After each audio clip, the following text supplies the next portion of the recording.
আমি কোনোদিনও সাদা ইঁদুর দেখিনি, এই প্রথম দেখলাম। ঢুকে গেল একটা আবার কাপড়ের ভিতরে, ছেড়ে দিলে চলে যাবে।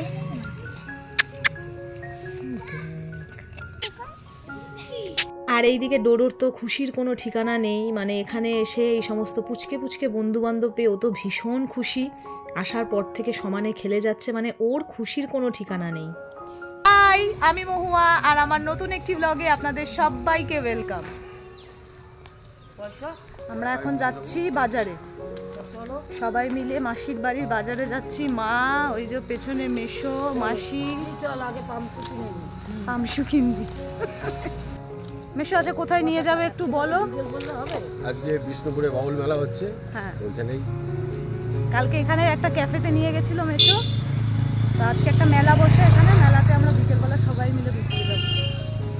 ওখানে মেলা আছে, আর সাইডে মন্দির আছে, ওগুলো দেখা যাবে। পোড়া মাছতলা বলে একটা জায়গা আছে ওইখানে। আর কালকে ভিডিও করা হয়নি, কালকে গেছিলাম কোথায়, মাঝে গ্রাম, মানে গরিবপুর মাঝের গ্রাম, ওখানে একটা কালী মন্দির আছে, ওইটা দেখতে গেছিলাম। একটু সন্ধ্যা হয়ে গেছিলো বলে ভিডিও ক্লিপ কিছু নেওয়া হয়নি, দেখানো হয়নি। দারুণ জায়গা। মাসির এখানে আসলে অনেক কিছু দেখার আছে, অনেক কিছু। শীতের ছুটি কাটাতে কয়েকদিনের জন্য মাত্র এসেছি মাসির বাড়িতে চাকদা। আর এখানের বাজারে দেখুন কি সুন্দর বেতো শাক ছাড়িয়ে বেচে পরিষ্কার করে বিক্রি হচ্ছে। আর শঙ্কর মাছের সাইজটা একবার দেখুন, মানে অনেক বড় বড় শঙ্কর মাছ এসেছে এই বাজারে। আর মাসিদের মানে বাড়ির সামনের যে বাজারটা অনেক বড়, আর অনেক রকমের মাছ এই বাজারে পাওয়া যায়। তাই যখনই মাসির বাড়ি আসি, মাসির এই বাজারে আসি। আর সত্যি কথা বলতে আমার এমনি একটু বাজার ঘুরতে ভীষণ ভালো লাগে। শনিবার আর মঙ্গলবার এখানে হাট বসে তো। হ্যাঁ, বাজার থেকে এসে সবাই মিলে এখানে সবার কাজে লেগে পড়েছে। মা এখানে লাউ নিয়ে বসে পড়েছে, ওখানে কাকি মাছ ছাড়াচ্ছে। আর এই বাজারে না মাছ কেটে দেয় না। মাসি অনেকবার করেই বললো মাছটা কেটে দেওয়ার জন্য, কিন্তু কিছুতেই দিল না। তাই সবাই এসে এখানে কাজে লেগে পড়েছি। আর এই হচ্ছে মিনি, মাসির বাড়ির সঙ্গী। যখনই মাছ কাটে তো এসে বসে থাকে। তো যাই হোক, হঠাৎই আমার শরীরটা না কেমন খারাপ করছে, মানে পেটটা ব্যথা করছে, ভালো লাগছে না। তাই এখানে চুপ করে বসে আছি। তো মাসি বলছিল যে ওষুধ আছে, খাবি নাকি? তো আমি বললাম যে না থাক। ঝড় উঠেছে, ঝড়। হঠাৎ করে এখানে বসে থাকতে থাকতে এমন টাইপের একটা হাওয়া দিয়ে উঠলো, আমি তো ভাবলাম সত্যি সত্যি মনে হয় এখানে ঝড় আরম্ভ হয়ে গেল। তাই আমিও ঝড় উঠেছে বলে চিৎকার করতে থাকলাম। তো মায়ের লাউ কাটতে কাটতে কোমরটা ব্যথা হয়ে গেছে, তাই আমি বললাম যে আর বাদ বাকি যেইটুকু আছে দাও, আমি কেটে দিই, আর তুমি ওদিকে চট করে রান্নাটা বসিয়ে দাও।